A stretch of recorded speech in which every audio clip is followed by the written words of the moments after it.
I left the New York Field Division in March of 2007 to begin working in my current post of duty as the supervisor of the Phoenix 1 field office.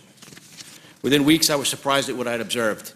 In my opinion, in my professional opinion, dozens of firearms traffickers were given a pass by the United States Attorney's Office for the District of Arizona.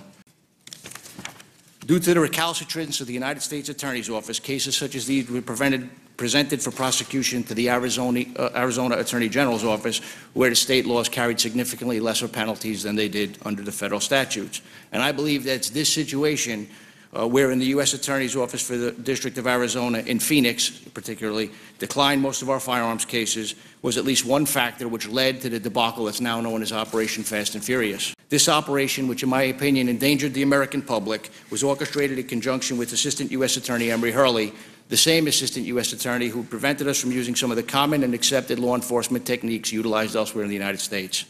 Special Agent Forcelli, in your statement you expressed extreme frustration with the U.S. Attorney's Office in Phoenix. You said they gave dozens of firearms traffickers a pass. You also testified that they allowed criminals to walk free, and you indicated that they declined most of the cases, most of your cases, and this was at least one factor which led to the debacle and perhaps the necessity of Operation Fast and Furious. Is that correct? Yes, sir. I strongly believe that. Those are very strong allegations, so I want to ask you about the specific cases that you cite. First, you talked about the 2007 case of Victor Varela, who trafficked, I think, 50 caliber rifles to the Mexican drug cartels, one of which was used to kill a Mexican military commander. The U.S. Marshal David Gonzalez said at the time, this case was made one of our highest priorities because of the nature of the crime.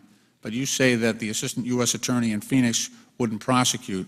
Do you believe in that case that we had sufficient evidence to move forward with the prosecution? Absolutely. In fact, sir, that case was prosecuted by the Arizona Attorney General's Office, where they had to utilize statutes that aren't normally utilized in gun cases. They had to charge, but the alternative, no prosecution, in my eyes, was unacceptable. Another case, which involved a corrupt federal firearms licensee who was supplying several firearms trafficking organizations, was declined by Mr. Hurley. This particular dealer, in his post-arrest statement, admitted that approximately 1,000 of his firearms were trafficked to Mexico. Over 1/2 of that dealer's firearms were located around the body of Arturo Beltran Leyva, the head of the Beltran Leyva cartel, after he was killed in a gun battle with the Mexican Naval Infantry in Cuernavaca, Mexico.